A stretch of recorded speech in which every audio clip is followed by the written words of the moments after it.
ॐ कालाभ्राभां कटाक्षैररिकुलभयदामौलिबद्धेन्दुरेखां शङ्खं चक्रं कृपाणं तशकमपि करैरुद्वहन्तीं त्रिनेत्रां सिंहस्कन्धाधिरूढां त्रिभुवनमखिलां तेजसा पूरयन्तीं ध्यायेद्दुर्गां जयाख्यां त्रिदशपरिवृतां सेवितां सिद्धिकामैः। नमस्कार, सभी लोगों का स्वागत है, अभिनंदन है और बहुत बहुत शुभकामनाएं भी। नवरात्रि चल रही हैं, 5वां दिन आज भगवती की पूजा का, शक्ति संचय का।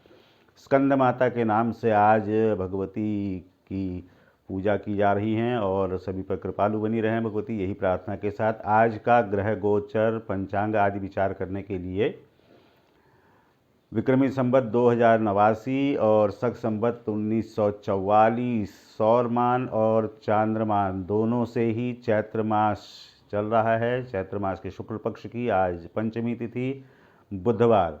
बहुत बहुत स्वागत है आप लोगों का। पहले देखते हैं आज का ग्रह गोचर क्या कह रहा है। तो सूर्य नारायण बैठे हुए रेवती नक्षत्र ले करके अपने मित्र बृहस्पति के घर में, जबकि चंद्रमा आज रोहिणी नक्षत्र में आ गए हैं, अपने नक्षत्र में होकर के, और उच्च की स्थिति में बने हुए हैं। इसका मतलब सारी ग्रहों पर, सारी राशियों पर एक अनुकूल प्रभाव चंद्रमा का रहने जा रहा है। मंगल में ऊर्जा काफ़ी दिखाई दे रही है। धनिष्ठा नक्षत्र अपने ही नक्षत्र, अपनी उच्च राशि में बैठे हुए हैं, जबकि बुध बैठे हैं अपने शत्रु भाव बृहस्पति के घर में, लेकिन अपना नक्षत्र रेवती का है तो उनका मान बना हुआ है। ये बहुत अच्छी बात है कि फैसला लेने में उनका भी अगर कहूँ तो हिस्सा रहने वाला है, दिन भर में कोई भी काम के फैसले लेने के लिए। बृहस्पति बने हुए हैं पूर्व भाद्रपदा नक्षत्र, अपना ही नक्षत्र लेके बैठे हैं और घर है शनि का कुंभ राशि में, जबकि शुक्र बैठे हुए हैं धनिष्ठा नक्षत्र लेकर के और वो भी कुंभ राशि में हैं। तो अपने मित्र के घर में बहुत अच्छी स्थिति है। शनि को देखें तो वो मंगल का नक्षत्र लिए हैं धनिष्ठा नक्षत्र में, वहाँ पर वो थोड़ा सा ज़्यादा परिश्रमी हो जाते हैं। ज़्यादा अच्छा उनका ये होता है कि वो जो श्रम, जो उपक्रम उनको बताया जाता है उस पर वो निष्ठा से लगे रहते हैं, क्योंकि अपने घर में बैठे हैं, उनको ऊर्जा मंगल की मिल रही है, धनिष्ठा नक्षत्र की भी मिल रही है, तो इसका मतलब है कि वो कंट्रोल में है। राहु कृत्तिका नक्षत्र में बैठे हैं मेष में, तो मुझे लगता है कि यहाँ पर मेष में राहु आ गया है। अब वो किसी को परेशान तो नहीं करेगा, ऐसा नहीं होने वाला है, क्योंकि अब वो, मुझे लगता है कि मंगल का घर कृत्तिका नक्षत्र, वो निर्बल होकर पड़े हुए हैं, तो किसी को भी वो किसी तरह का परेशान करने की स्थिति में खुद नहीं है। ऐसा मुझे लगता है कि ग्रह मजबूत हो, अगर वो विपरीत उसमें हो, मजबूत हो, तो ही किसी को कष्ट दे सकता है, जबकि यहाँ पर राहु की स्थिति उतनी बढ़िया नहीं लग रही। जबकि हम दूसरी तरफ केतु को देखते हैं तो केतु भी काफ़ी सकारात्मक है, क्योंकि नक्षत्र विशाखा और शुक्र का घर तुला राशि में बैठे हुए हैं। दोनों तरह से केतु भी जो हैं वो अध्यात्म संपन्न भी हैं, तो एक तरह से मंत्रणा संपन्न भी हैं। कहने का मतलब उनमें जैसा केतु का प्रभाव बल होना चाहिए वो अच्छा ही मुझे दिखाई दे रहा है। तो ग्रहों की स्थिति अगर देखें तो एक तरफ से सारे ग्रह बुध कमज़ोर के अलावा और कोई ग्रह कमज़ोर दिखाई नहीं दे रहा, सारे ग्रह ठीक ही दिखाई दे रहे हैं। तो इसका परिणाम आप लोगों को अच्छा आने वाला है, ऐसा आज का ग्रह गोचर कह रहा है। और विशेष करके मैंने पहले भी कहा था कि आपके कोई प्रश्न हो या आप चाहें कि किस विषय पर वीडियो बनना है, तो उस पर आपके जो सुझाव हैं उसको भी देखा जाता है। और साथ में जो आज हम क्या ज्योतिष पर चर्चा कर सकते हैं, विशेष करके मैं स्वास्थ्य को लेकर के बात करूं कुंडली के, तो स्वास्थ्य का कारक कुंडली में होता है छठा घर।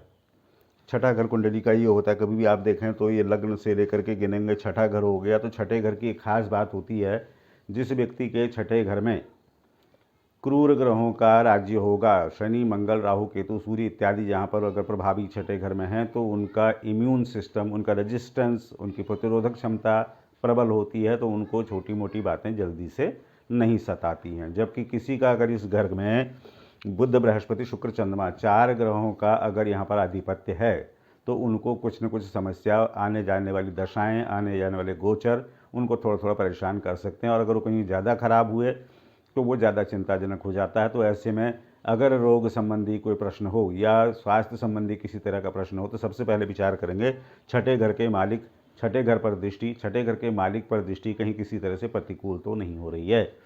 और अगर वो ठीक है तो फिर देखेंगे लग्न में तो कहीं कुछ ऐसा नहीं बैठ गया जो स्वभावतः नैसर्गिक रूप से ही प्रकृति को ऐसी बना रहा हो हमारी कि जो हम अस्वस्थ हो जाएं। तो ये दो चीज़ें जो व्यक्ति विचार करेगा। और साथ में ये ज़रूर है, मैं हमेशा ही कहता हूँ कि पूरे नवग्रह मंडल का जो एक निचोड़ अगर निकालते हैं, नवग्रहों का अगर कहते हैं कि उनमें हम ऐसा क्या करें, ऐसे एक प्रश्न अभी आया भी था कि हम ग्रहों के सभी ग्रहों को लेकर के चलें तो ऐसा क्या कर सकते हैं। मैं फिर से आपका ध्यान उधर को ले जाऊंगा। गायत्री मंत्र करना चाहिए as much as possible. Gayatri स्वतः जो नेचुरल उच्चारण है उसके साथ उसको ज़रूर सीखना जरूर चाहिए। गोपनीय विद्या कही गई तो इसीलिए कहेगी कि वो एको शब्दों स्वरतो वर्ण तो वह मिथ्या प्रयुक्त तमर्थमाह। ऐसा कहा जाता है कि अगर वो एक भी शब्द, एक भी बिंदु, विसर्ग, मात्रा कहीं कुछ गड़बड़ होगी तो उसका वो प्रभाव नहीं आएगा जो अपेक्षित है। तो इसका मतलब है गोपनीय इसीलिए कहा गया कि उसको शोधन किया जाता है, उसको ढंग से समझा जाता है, उसके उच्चारण, उसका टेम्पो, उसका पिच क्या है, उसके हिसाब से गायत्री मंत्र का उच्चारण करना, किसी भी मंत्र का उच्चारण करना चाहिए। और गायत्री तो सर्वसमर्थ है ही। स्वास्थ्य संबंधी भी यदि कोई इशू हो तो उसको आप गायत्री मंत्र से भी सहयोग ले सकते हैं, जिससे कि आपको किसी भी ग्रह की प्रतिकूलता जो है वो कम करने में मदद मिलती है और किसी भी ग्रह के बल को बढ़ाने में गायत्री से आपको मदद मिल सकती है। तो Gayatri as much as possible करना चाहिए, कम से कम सूर्योपस्थान। और 24 बार गायत्री का विधान कहा गया है, वो इसलिए कहा गया कि 24 में गायत्री का पुरस्करण कहा जाता है। और वैसे करने को 1 माला 2 माला जितने से अपने से बन सके गायत्री जरूर करें। एक बात तो ये होगी। अब आते हैं कि राशियों पर क्या प्रभाव होने वाला है जो आज का ग्रह गोचर है उसके अनुसार। तो देखें, मेष राशि की स्थिति कोई विशेष परिवर्तन नहीं आया है। चंद्रमा अपने से दूसरे चले गए थे कल। ये बहुत अच्छी स्थिति है कि वो वाणी के अच्छे प्रभाव के लिए, अपने प्रभाव में वृद्धि के लिए, धन के संचय के लिए, सारी चीज़ों में चंद्रमा वहाँ पर अनुकूल दिखाई दे रहे हैं। जबकि अपनी राशि स्वामी मंगल उच्च में बैठ करके, अपने ही नक्षत्र में बैठ करके अपनी राशि को देख रहे हैं। तो इसका मतलब है कि दिन आपका परिश्रम के साथ सफल होने वाला दिखाई दे रहा है, कहीं कोई गड़बड़ नहीं है। 12वें घर में बुधादित्य बना हुआ, तो यात्रा, निवेश इत्यादि के लिए थोड़ा जरूर मना करूंगा। जबकि मान सम्मान में वृद्धि बृहस्पति शुक्र एकादश बैठे से दे रहे हैं, जबकि आपके परिश्रम को सफलता मंगल भी अपने घर को देख रहे हैं। तो कोई संदेह नहीं कि आपका दिन अच्छा रहने वाला है। मंगल को ही थोड़ा सा कुछ करने वाले हों आप तो मंगल का मंत्र कर सकते हैं या फिर हनुमान जी के दर्शन कर सकते हैं, इससे आपका दिन और भी बढ़िया रहने वाला है। वृषभ राशि में आके विचार करते हैं। चंद्रमा अपनी उच्च राशि में आज प्राप्त हुए हैं, एकादश में बैठे हैं बुधादित्य। इसका मतलब मन भी, धन भी और परिश्रम भी, सारी चीज़ें आपके अनुकूल दिखाई दे रही है। 10वें भाव में अपने से अच्छी स्थिति बृहस्पति शुक्र की बनी हुई है। जबकि और ग्रहों को भी देखें तो ग्रह आपके अनुकूल दिखाई दे रहे हैं। शुक्र स्वयं जो है शनि के घर में बैठे हुए केंद्र में अपने घर से।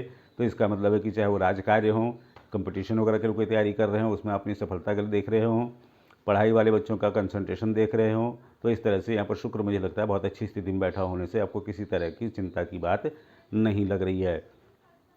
कभी कभी शुक्र जो है वो चंद्रमा के साथ मिलकर के थोड़ा सा संवेदनशीलता जरूर बढ़ा सकते हैं, तो वैसे में ज़्यादा संवेदनशील नहीं होना चाहिए। उसके लिए भी अगर मैं कहूँ तो सूर्य को जल चढ़ाने से आपको अच्छा सहयोग मिल सकता है। और ज़्यादा अगर कहूँ तो बचना चाहिए कि बहुत ज़्यादा भावुक होने से बचने के लिए आप अगर कुछ ऐसा उपाय करते भी हों तो राशि स्वामी को थोड़ा सा ठीक रख लेंगे तो शायद वो एक अच्छा फैसला कहलाएगा। वैसे दिन बहुत अच्छा दिखाई दे रहा है, ये अनुकूल ही रहेगा। मिथुन राशि में आके देखते हैं तो अपने राशि स्वामी अपने से 10वें बैठे हैं। कार्य सिद्धि के लिए बुधादित्य योग बना हुआ, तो कोई भी कार्य हाथ में लेने पर उसने सफल हो जाना, चाहे वो राजकीय कार्य हो, चाहे वो समाज में कुछ करने जा रहे हों, परिवार में कुछ करने जा रहे हो, तो सफलता यहाँ पर बुधादित्य योग की वजह से मिलने जा रही है। जबकि अगर अपने देखें तो 9वें में बृहस्पति शुक्र का योग भी आपको कार्य में सहजता, सरलता देने के लिए दोनों ग्रह आपके सहयोग में बने हुए हैं। और चंद्रमा अवश्य अपने से 12वें बैठे हुए हैं, तो 12वें चंद्रमा यात्रा निवेश के लिए बहुत अच्छा नहीं कहा जाता। तो थोड़ा सा यात्रा निवेश इत्यादि को थोड़ा सा अवॉइड करेंगे आजकल के लिए बात है, उसके आगे फिर वो ठीक हो जाएगा। फिर आप कर सकते हैं बुध को थोड़ा ठीक रखिए अपनी राशि स्वामी को ही, तो उसके लिए बुध का मंत्र कर सकते हैं। बुध के संबंधी रंगों का दान कर सकते हैं, हरा रंग बुध के लिए होता है, या फिर हरे रंग का प्रयोग भी कर सकते हैं, उससे भी आपको बुध अपना अच्छा फल देने में समर्थ रहेगा। दिन आपका अच्छा दिखाई दे रहा है। कर्क राशि में विचार करते हैं। चंद्रमा अपने से एकादश आ गए, उच्च में बैठे हैं, बहुत अच्छी स्थिति बनती है। और ऊपर से अपने से 9वें बुधादित्य बना हुआ, तो इसका मतलब है आपका जो सोचा हुआ है, जो आप मन में सोचते हैं, वो बुधादित्य योग की वजह से सफलता की तरफ जा रहा है। जबकि बृहस्पति शुक्र का अष्टम बैठा होना अध्यात्म संपन्नता भी दिखाई दे रही है। चौथे अपने से केतु बैठे हैं, विवाद से बचना चाहिए क्योंकि थोड़ा सा ये तुनक मिजाज राशि होती है, और केतु अगर चौथे बैठेगा तो थोड़ा सा जल्दी भड़क भी सकते हैं, तो इसलिए थोड़ा सा इस पर नियंत्रण रखना जरूरी है। तो शंकर जी को जल चढ़ाना या ओम नमः शिवाय इत्यादि मंत्र का जाप करना, इस तरह से आप अपनी राशि को अनुकूल रख सकते हैं। जबकि दिन अच्छा दिखाई दे रहा है, केवल आपने ही उसको थोड़ा सा कंट्रोल में भी रखना है, क्योंकि थोड़ा सा वो केतु का चौथे जाना, चंद्रमा का शुक्र के घर में होना थोड़ा सा संवेदनशील कर सकता है, उसी से बचना चाहिए। सिंह में विचार करते हैं तो राशि स्वामी बैठे हुए अपने से अष्टम, हम उनको कोई दोष नहीं आने जा रहा है, उनका नक्षत्र अपना ही बना हुआ बढ़िया, वहाँ पर जो है वो रेवती नक्षत्र में बैठे हुए हैं, मित्र के नक्षत्र में है, मित्र के घर में है, मित्र ग्रह के साथ हैं, तो इसका मतलब है कि दिन आपके अनुकूल दिखाई दे रहा है। चंद्रमा अपने से दसम बैठे हुए हैं, तो दसम चंद्रमा भी आपको जो है कार्य सिद्धि के लिए बहुत अनुकूल दिखाई दे रहा है। और ग्रहों को देखें तो पंचम में अपने से बैठे होंगे, छठे में अपने से बैठे हुए हैं मंगल और शनि, तो दोनों क्रूर ग्रह छठे में बैठे हुए आपको अगर कहूँ तो वो चाहे आजीविका का साधन हो या फिर कंपटीशन प्रतियोगिता के लिए कोई प्रयास कर रहे हो, इन सब चीज़ों में कामयाबी के लिए दिन बढ़िया दिखाई दे रहा है। और सूर्य जो है वो अभी बहुत अच्छी स्थिति में है और आगे भी वो उच्च के होने जा रहे हैं, तो किसी तरह का ऐसा प्रयास जो कंपटीशन वगैरह के लिए आप सोच रहे हो पढ़ाई वाले, या फिर कारोबार व्यापार को बढ़ाने के लिए सोच रहे हो व्यवसायी लोग, दोनों में मुझे लगता है ग्रह स्थिति बहुत अनुकूल है। उसी को और बेहतर रखने के लिए सूर्य को ही थोड़ा सा ठीक रखा करें। आप तांबा वगैरह पहनने रह सकते हैं, या फिर गायत्री मंत्र तो मैं आपको कहूँगा ही करने के लिए, सूर्य को जल चढ़ाना तो सभी के लिए अनिवार्य है, उसी से आपका दिन पर्याप्त अच्छा रहने वाला है। देखते हैं कन्या राशि में राशि स्वामी अपने घर को देख रहे हैं, बहुत बढ़िया बात तो ये है। और ऊपर से पंचम में अपने से नवम चंद्रमा चले गए, अपने नवम चंद्रमा का मतलब हो गया कि भाग्य से भी कामों में सफलता मिलती दिखाई दे रही है, जबकि अपने से पंचम बैठे हुए हैं शनि मंगल, तो इसका मतलब है आप में एक डिटर्मिनेशन काम की सफलता को लेकर के दिखाई दे रही है, वो आपको कामयाब करने के लिए काफ़ी पर्याप्त होगा, ऐसा मुझे लगता है। और बुध ही जो है वो थोड़ा सा ठीक रखने से बुध को ही आपको और भी अच्छा फल उसका मिल सकता है, तो बुध के लिए आप जैसे हरा पहनना, हरा दान करना थोड़ा बहुत कर सकते हैं, उससे भी आपको दिन अपने अनुकूल रखने में अच्छी मदद मिलने वाली। दिन अच्छा दिखाई दे रहा है, उसमें कोई विशेष छेड़खानी की ज़रूरत नहीं लग रही है। तुला में देखते हैं तो राशि स्वामी अपने से बैठे हैं पंचम, और उनको बृहस्पति का साथ मिला हुआ, तो इसका मतलब बुद्धि काफ़ी भावप्रवण बनी हुई है, यहाँ कोई परेशानी नहीं दिखाई दे रही है। अच्छे विचार, अच्छे भाव और अच्छे प्लानिंग्स जिसे कहते हैं वो आप कर पा रहे हैं।